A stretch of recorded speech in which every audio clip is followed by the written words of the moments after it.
the corruption of boxing in the 1950s when it was controlled by organized crime, and I think that's very relative to how the UFC operates today, because it's kind of a very similar setup between the two sports, and they're both fighting sports. And I mean, it's known boxing is corrupt and continues to be corrupt today, and yet the UFC claims they're completely clean, and yet they continue to have, athletes get testing positive for performance-enhancing drugs, and they keep having to ban them despite the fact that how clean they are. I mean, I talk about game tanking in the NBA, and I'm like, well, look, if they're tanking games in the NBA for draft picks, which is basically a proven thing, who's ordering who to do what in these games? Because those are essentially fixed games.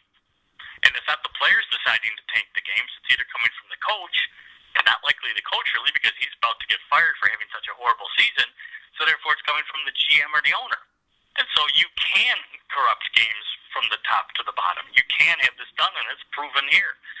And then, I mean, you look at college, I just heard a stat where there's 115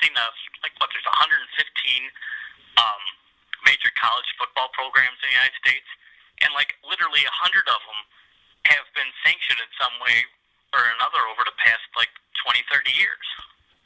And yet you're telling me this is an amateur sport, and you're telling me I should believe in, the cleanliness of college football games? Come on.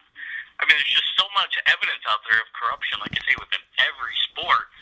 I don't see how fans don't see through it all.